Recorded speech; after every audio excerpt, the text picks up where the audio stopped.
सबसे पहले मंचासीन हमारे अतिथिगण, आप सबका मैं आभार व्यक्त करता हूँ, धन्यवाद करता हूँ।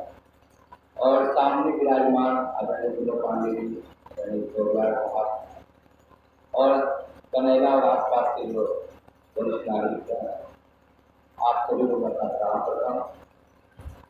आज इस राहुल जी के जयंती के अवसर पर मुझे शायद 10वीं बार का अवसर मिला है इस आयोजन में आने का।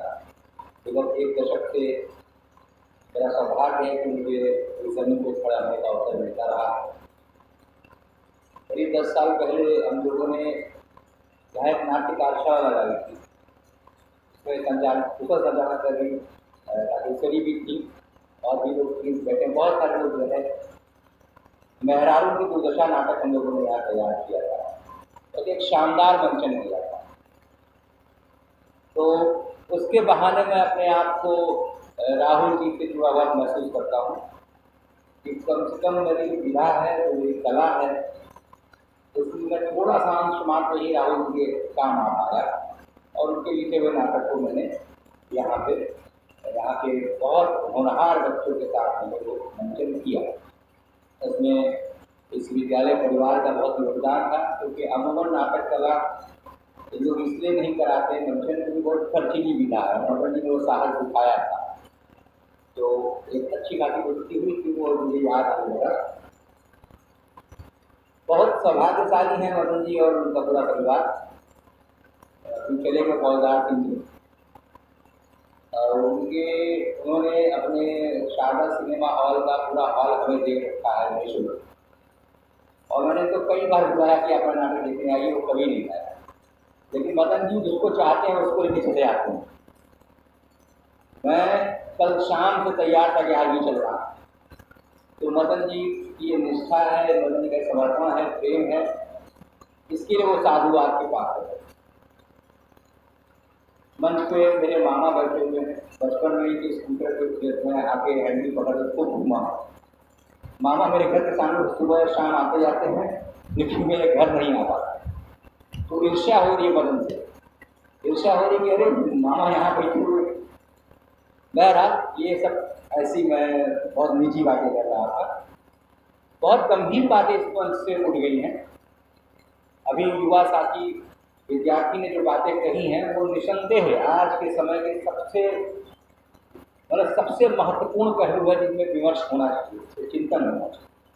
भाई पेरियार का दर्द भी हम समझ पा रहे थे, आदरणीय विनोद जी ने जो बातें रखी, लगभग हम सब एक दिशा की ही बात कर रहे हैं। आप बच्चों, मैं यहाँ दो तरह के श्रोता देख पा रहा हूँ, एक जो जीवन में कुछ बन चुके हैं और एक जो जीवन में कुछ बनेंगे। तो मेरा सवाल है बच्चों से, जो बच्चे यहाँ बैठे हैं उनसे मेरा सवाल है कि राहुल सांकृत्यायन, बिल्कुल जिले के 99% लोग राहुल सांकृत्यायन बोलते हैं, और आजमगढ़ महिला चिकित्सालय का जो मुख्य द्वार है वहाँ अभी कुछ दिन पहले तक जो बोर्ड लगा था वहाँ भी यही नाम लिखा था, राहुल सांकृत्यायन। तो बच्चों आप बताइए कि राहुल सांकृत्यायन, महान यायावर राहुल सांकृत्यायन कैसे इतने बड़े विचारक बन गए? आप लोग तो यहाँ भाषण सुन रहे हैं, बहुत सारी ऐसी बातें भी हो रही जो आपके उम्र में शायद मैं नहीं समझ पाता था। कैसे बने? अगर वो किसी पेड़ के नीचे नहीं बने तो किसी विद्यालय में भी नहीं बने। अगर इस गांव के भी कुछ लोग यायावर हुए होते तो राहुल जी का कुछ अंश उनको प्राप्त हो गया होता। मेरा सौभाग्य कहिए या दुर्भाग्य कहिए कि मेरे जीवन में अकारण ही कुछ राहुलपन है। मात्र 12 साल की उम्र में मुझे घर से बाहर निकलने का मौका मिला और मैं आज तक अपने घर नहीं गया।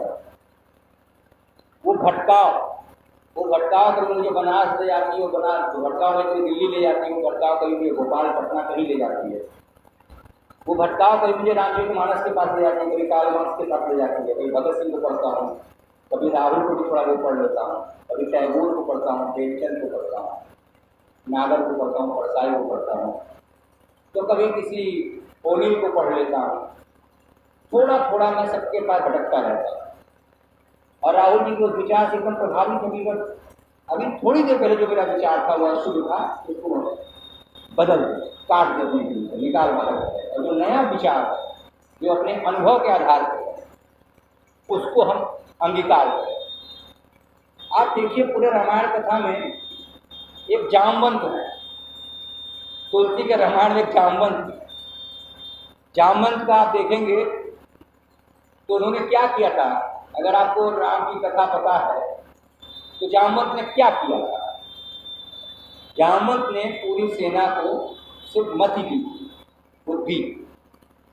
उस वक्त भी रावण था जो हरण कर लेकर सीता का गलत काम किया था, उसके अपने तर्क थे, अपनी बहन के अपमान का बदला ले रहा था। उस वक्त भी कह गई थी जो अपने पुत्र मोह में अपने दूसरे बेटे का अन्याय कर रही थी। उस वक्त भी दशरथ थे जो जुबान के पक्के थे। ये काल में हमेशा रहा है, हर काल में एक जामवंत होता है। राहुल अपने काल के जामवंत थे, मुझे ऐसा लगता है, पता नहीं किसने लिखा पढ़ा है। जो न्याय की बात हो, जो वैज्ञानिक बात हो, वो राहुल कह रहे हैं, और वही बात जामवंत भी कहते दिखाई देते हैं। तो इसका मतलब ये हुआ कि हर काल में, हर समय में एक वैज्ञानिक चेतना से लवरेज कोई ना कोई विभूति होता है। 500 साल पहले रामचरितमानस जब लिख रहे थे तुलसी, तो वैज्ञानिक चेतना से लवरेज किया, उसको हम ग्रंथ माना, उस काल उस परिवेश के हिसाब से। लेकिन आज तुम्हारी जो है एक वैज्ञानिक चेतना से लवरेज किताब है, क्योंकि आज का परिवेश बदल गया। हम सुनते हैं कला समाज का दर्पण है, साहित्य समाज को दिशा देती है, तो क्या राजनीति भी कुछ देती है क्या? अच्छा, राजनीति के बारे में आप क्या बोलते हैं, एक लाइन बताइए। ये जो बंटवारा है ये धर्म से नहीं है, ये मजहब से नहीं है, ये राजनीति से है।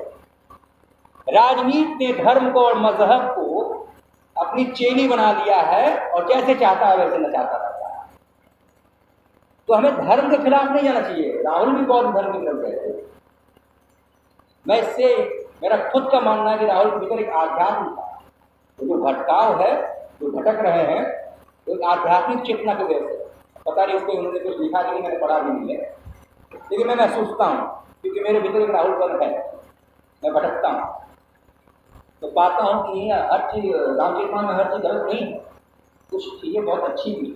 और राहुल के जब मैं महराज में गुस्सा का मंचन कर रहा था, मुझे पढ़ना पड़ा था वैसे, तो मैंने पाया कि नाटककार के तौर पर बहुत कमज़ोर है ये राहुल, लेकिन जो तथ्य है वो तथ्य इतना मजबूत है कि हो सकता है नाटक लिखने का शिल्प उन्हें ना पता रहा हो, लेकिन तथ्य, वो तथ्य तो अद्भुत है। पूरे विश्व में वो नाटक खेला जाना चाहिए, महराज में दुर्दशा। तो मेन होता है विचार। और राहुल ने जो बात कही है, राहुल ने जो बोला है, किस पे बोला है? महिलाओं पे बोला है, मजदूरों पे बोला है, वंचितों पे बोला है। राहुल बोलगा से गंगा लिख रहे हैं तो क्या लिख रहे हैं? मानव सभ्यता का इतिहास लिख रहे हैं और उसको किसी छोड़ते नहीं है, उन्हें पक्षपात नहीं करते।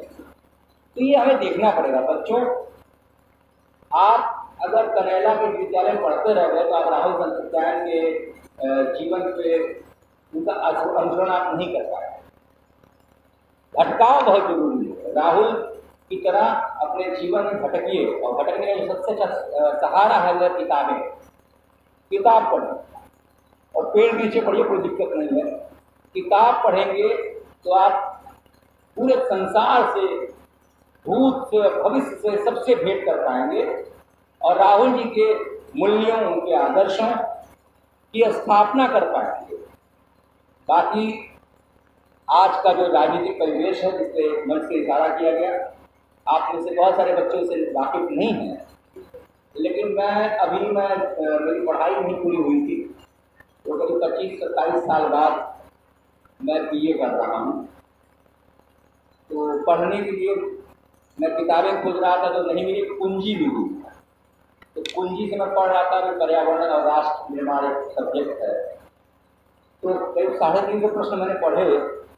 तो मैं सोचा कि अगर जो पीढ़ी आज व्हाट्सएप यूनिवर्सिटी के जो धर्म के नाम पे जिस तरह का प्रोपेगेंडा रच रही है, जिस तरह से अंधविश्वास आगे बढ़ रहा है, अगर वो वाकई में ग्रेजुएट, अगर वाकई में उन्होंने ग्रेजुएशन कर रखा है, तो वो एक कुंजी पढ़ लेंगे तो वो एकदम धर्मनिरपेक्ष हो जाएंगे, वैज्ञानिक चेतना से लबरेज हो जाएंगे।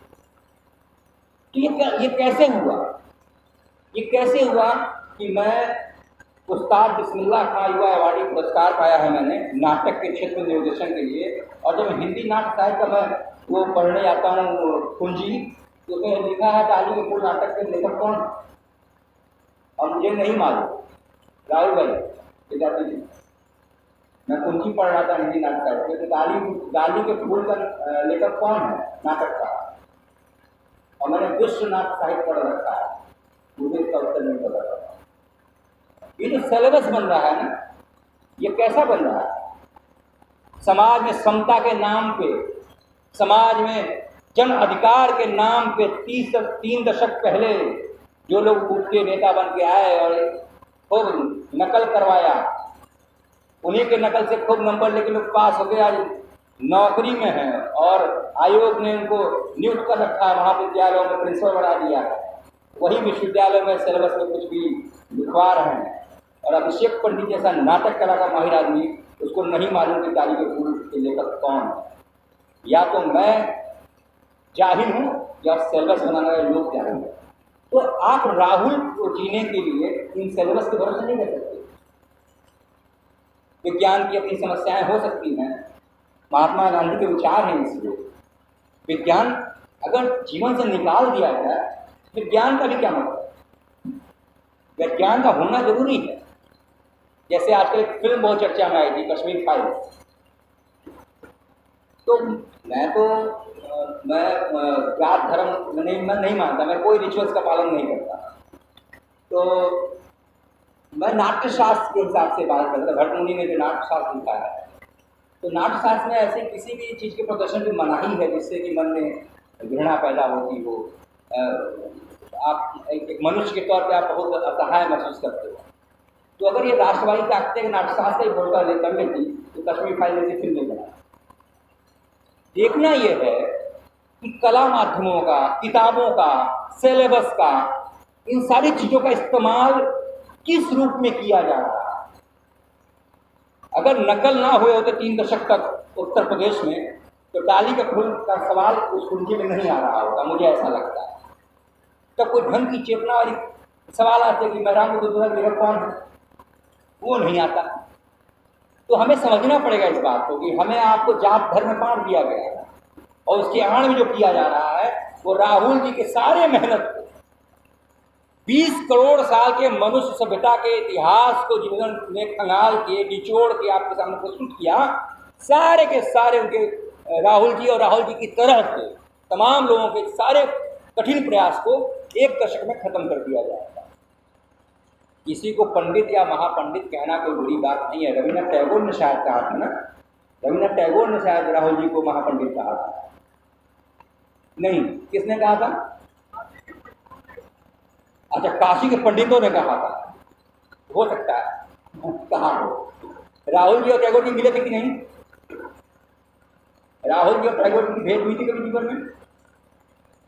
इसमें पढ़ना चाहिए, नहीं हुई, कोई बात। हम राहुल जी के ऊपर नहीं जाएंगे। हम बात ये करेंगे कि अगर राहुल के गांव में बैठ के राहुल के भविष्य के सामने हम कोई बात कर रहे हैं, तो ये बहुत जरूरी है कि सीधे सीधे हम राजनीति पे ना, क्योंकि ये जात की राजनीति, वोट की राजनीति, धर्म की राजनीति आज देख ही रहे हैं। जो 15 दिन पहले किसी और पार्टी में था, किसी और पार्टी में, 15 दिन बाद किसी और पार्टी में रहेगा। इससे कुछ भला नहीं होना। भला होना है आज के अवसर पे राहुल के किसी नाटक का पाठ कर लीजिए, किसी निबंध का पाठ कर लीजिए, क्योंकि ये बच्चे बेचारे देखिए सबकी आंखें इधर उधर हिल रही है, ये फॉर्मेलिटी ही है। ये जो राहुल की पूरी लड़ाई इसी आचरण के खिलाफ, वो किताब के माध्यम से लिए हों, वो शोध करके लिए हों, कुछ भी किए हों, इसी के खिलाफ। उन बच्चों की कोई गलती नहीं। हम लोग पिछले कई सालों जिस तरह की बातें कर रहे हैं वो एक परिपाटी बन चुकी है, बच्चे भी जानते हैं। ठीक है, तो हमें देखना होगा कि हम लोग किस तरह से राहुल को अंगीकार करते हैं। राहुल की मूर्ति लगा देने से, राहुल के नाम पे संस्थान खोल देने से, विद्यालय खोल देने से राहुल का कुछ भला नहीं होना, ना राहुल से हमारा भला होना, हमारा भी नहीं होना। तो बहुत सारी बातें कही है भाई। आपकी बात कोई दुकान वाली बात थी, सच है कि आज हम लोग सिर्फ राहुल जी के यहाँ पे दुकान खोले बैठे हैं और राहुल जी कहीं हमारे जीवन में। तो बहुत कष्ट भी है इस परिवेश में, लेकिन कभी कभी उम्मीद भी बनती है। उम्मीद ये बनती है कि काल है, काल चक्र है, घूमता रहता है। ऐसे संक्रमण आएंगे और जाएंगे। क्योंकि 30-35 साल के अपने सारी जीवन में मैं देख चुका हूँ, कई बार ऐसे हालात करते हैं फिर हट जाते हैं। ये सब प्रक्रिया है, सब चलेगा। लेकिन मैं ऊर्जावान साथी विद्यार्थी के बातों से बहुत प्रभावित हूँ। आप जैसे युवा अगर हैं तो वाकई में राहुल का टाइम के विचार बहुत आगे बढ़ेंगे। और बहुत बहुत धन्यवाद मुझे इतना सम्मान और एक मौका देने के लिए। और बहुत महत्वपूर्ण मैं आदर और सम्मान प्रस्तुत करूँगा पांडे परिवार की महिलाओं के प्रति। ये ना हो तो राहुल जी को याद ही नहीं किया सकता। तो इनके लिए मैं जोरदार